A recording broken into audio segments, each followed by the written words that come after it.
Now, he may have been banished from the round table this week, but our guest today certainly had his fun on the Celebrity Traitors. Oh, the first traitor to be banished in a Loose Women exclusive. Please welcome Jonathon Ross. I was excited to be invited on. This is the only show I'm doing. Oh, well, we love that. I love Loose Women. Oh, listen, thank you to all of your fellow traitors and faithfuls for bringing joy over the last 2 weeks. I mean, it has been so good, and my goodness, you played a blinder. And you played it as a game, which was great. Well, I tried to, but I'll be honest with you, it did really get to me. Because even though you are playing a game and you have to keep reminding yourself it's a game, I really did struggle with it. I really found it very uncomfortable quite a lot of the time. And it was more because, you know, you're sitting there, they're all really nice people, but you have to lie to all of them. And it was all the time as well. That was the weird thing. It wasn't just the bits you've seen on TV, but when we were travelling in the car sometimes this morning, someone would start talking about it, and so you'd be lying then. When everyone's relaxed and being themselves, and you're still going... and so, in what way was that? What, you felt bad or just difficult to remember to do it? It made me uncomfortable. It wasn't difficult to do it particularly. It was just uncomfortable. Yes. You know, because like, you know, I knew I couldn't say, "Oh, well, you're right." You know, you're not gonna do that. You can't ever really relax, can you? You couldn't relax, and it was also seeing people, and you've seen less of this actually than we felt, because obviously it was very visceral for us because we're in the room with them. But when people were being banished, you saw them stand up and there was emotion, there was genuine emotion. Because to be accused of something that you know is not true, you know, you're faithful, and everyone who you've been getting on really well with, they all seem to think you're not. And then stand up there and have to sort of, like, make the speech. You could see, I mean, you saw some of it, but there was more emotion on display that we saw. Really? And I'm sitting there knowing I've engineered that moment. And I'm sitting there going, oh, it's a shame you're going. And I know in, like, 10 minutes they're going to see my name written on a piece of paper. So that was... You're the first person, I think, that we've had on that said that. I'm sure others felt that way as well. Well, Alan looked as if he was loving it. I feel like you were born on television almost. You know, you are like someone who's been on TV for so many years. So I loved the fact that I could tell how much you loved being part of that show. Well, I loved watching the show. See, I'm a huge fan of the show. That's the only reason I said yes to it. And I think that's the reason why a lot of the people who went in there said yes to it. Because when they first phoned, they said, Traitors, oh, my God, it's exciting. They said, Stephen Fry said yes. And I thought, surely not. So I phoned Stephen. And we had what should have been a 2-minute conversation. It was an hour and a half, in which he told me the history of the Roman Empire. And then he said, oh, by the way, yes, I am doing it. As if you didn't already know it. Maybe text him next time. So I think we were... some people have seen it less than others, I think, in the show. Some people were a bit surprised by me. Kate wasn't so plugged into it, was she? Kate, I still don't know if she knows she was on it. I mean, I see Kate a lot, and I love Kate. I adore Kate. But there were times when she'd be talking to me, and I'd say, yeah, but you know that's the game, Kate. She went, oh, yes. You know what? She was banished last night, I know, but she lasted a long time. People have said to me, oh, she didn't play well. She played well. She lasted longer than me. And I don't think I played particularly well. I think I got lucky a lot of the time. And probably like all of us as a fan of the show, we're all armchair experts, aren't we, when we're watching it at home.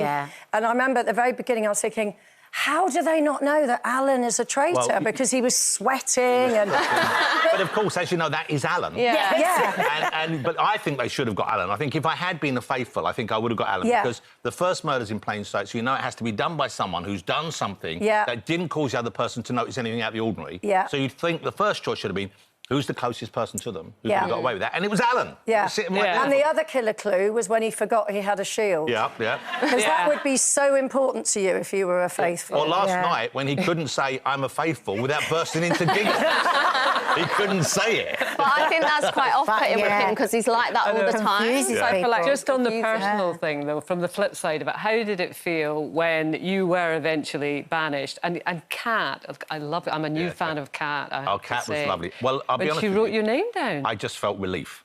Oh, did you? I genuinely felt relief. I mean, when I travelled home from Scotland on the plane, that was the happiest I've been in my entire life. I was sitting on the plane and I was listening and I was going, yeah, I'm going home. And also, I'd missed my wife tremendously. And I'd missed being in contact with my kids. I had been able to speak to my wife. They allowed me to have a brief phone call every morning, but someone from production comes in with their phone and you speak to them. So you can't do sexy talk, then? Well, we did. We've been married 38 years. We don't do a lot of sexy talk on the phone. So did you ask for that specifically? I did. I said, I can't go in. Look, we've never had a day where we didn't speak to each other. You know, because why would we? You know, and so and we're not away from each other very often. But if we are, you know, we speak several times a day on the phone, and so it was less than I would have liked. Yeah. So it really was a big decision for you to do this then. Yes and no. You know, I loved the show. Yeah. You know, and so that was it. And I realised as well how lucky I am as a fan of the show, and I've got so many fans here, I'm sure, I'm watching it. It's a once-in-a-lifetime opportunity. Yeah. And, like, to actually go in and play it for real... Yeah. And to be there with that cast. I mean, incredible people. Many of them I knew quite well because I had been around a long while, but some I'd never spent any time before, like Celia Imrie. You know, to spend some time with Celia. I know. And you know, and it was a shame that not everyone could be around for longer because you wanted to spend more time with all of them. Yeah. But, of course, we had to make sure that And, of course, you exited, so you don't know who has won. No. Who is your money on? Do you think Alan and Kat are going to get found out? Looking at the last show from last night, it looks unlikely that they'll survive. Yeah. Because you've got Joe, who was so sharp and so smart. And that's one of the reasons I want to phone my wife when I was there at night time. I wanted to phone and say, this big rugby man was staring at me. Were you restricted? Could you not say anything about the show? There's a rugby man and he won't leave me alone. And you know what? Nick Mohammed is the smiling assassin. Nick Mohammed, though, is playing the smartest game in some ways. He is so clever. But you see, everyone who's survived this long has played a smart game. You play the hand you're dealt, you know. But I do think it's easier as a faithful. Yeah. I think it's easier at the beginning as a traitor. Oh, you mean to play generally? I thought you meant the game. Just the whole I suspect, not having been one, but I suspect to be in there, to be a faithful is a much easier experience. Yes. Because you can... I mean, afterwards, Joe Marler phoned me and I speak to Joe and he said, I had the best time. Did you have a great time? I went, no. You know, I hated it. Most of the time, I hated it. Just the pressure. Well, and it was a combination. It was the pressure, it was probably being away, but also it was the lying. Yeah, I hated the lying to really nice people like Charlotte Church, who I know, I've known her since she was 13. And I shouldn't have said this, but... she was on your show. But the night after we'd murdered her, I had to travel in with her the next day in the car. And she's chatting to me and she's going, well, today we should do this. I'm going, not you. And in the end, I felt so bad. I gave her a little gift. I went, oh, have one of these. I've got a spare thing. And she phoned me as soon as I got out. She said, I know why you gave me that. Guilty conscience. Because we've talked a lot about that over the weeks, haven't we? About whether we would forgive a friend and whether you say you just go in there and just do everything. I think everyone is fine. I mean, I know there's been a lot of talk, and obviously, it's good for the show. And you rang Lucy, didn't you, after your wouldn't want to be... wouldn't want to be... Well, I felt so bad about that, because at the time I felt good about that, because I thought, it's great, I know Lucy quite well. Yeah. And this is fun, and she'll see it's me, and it's a game. But she looked so upset. I mean, she did need to get back to do her VAT returns. She had told me. But she was so upset. So you did her a favour, basically. But as I left, I felt, I misread that whole situation. And I've made it worse. I thought it was But, of course, funny. you never know what's going on. When I saw the show back, I realised that she felt more betrayed by Kat, who she'd got very close to in there. And you realise, of course, that you inadvertently make it about yourself. And it isn't. It's other stuff's going on. It is a wicked game, isn't it? Well, as Celia has said, it's a brilliant game and it is a cruel game. Yeah. And that's why we love watching. That's so great. Yeah, but there's obviously lots of chat about Claudia's wardrobe, which is fantastic. Amazing. But Frankie wants to ask about yours. I loved your wardrobe. Well, there was never you can a have dull most moment. of it if you want. I did have some looks. Did you plan them before you went in? Well, I bought loads of clothes up. I planned some stuff that I didn't wear, because I planned some silly stuff, because I don't really care how I look. Yeah, but you always look really cool. Like the Godfather there. I gave that brooch to Celia because she liked it so much, and she wore it on the night she banished me. I'm not so sure on the leopard print. Well, I mean, I like it. Everyone has an opinion, and they're all equally... I shouldn't say it. Nobody is actually wearing leopard print. I was hoping that wouldn't go, because as it was coming out my mouth... Yeah. Hot kettle.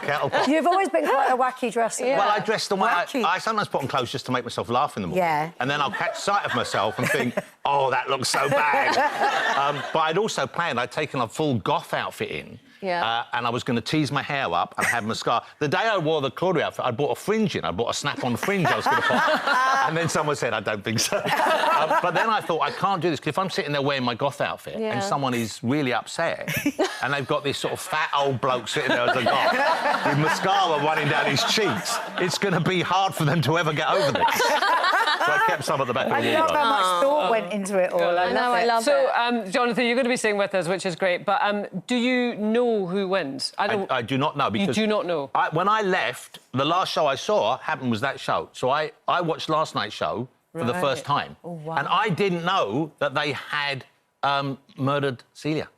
And do you all converse on the WhatsApp after each episode? We do, but we're not telling anyone on the WhatsApp what happened after they left. because they're watching it. So you're all still lying. Yeah. Well, no, we're not lying. We're just not being open. No, the people have said on WhatsApp, don't tell me. I want to watch it, you know. Confusing. You have to be careful what you text because you don't want people to inadvertently give away what happened after they left. But you're looking forward to the final, genuinely, like a viewer. Can't wait to see the final. But I'm saddened because it looks to me like my fellow traitor, and I just wanted a traitor to win. I ideally wanted. I thought if we all three get to the end, it'd be amazing. I thought that wouldn't happen. I was pretty certain I would go first.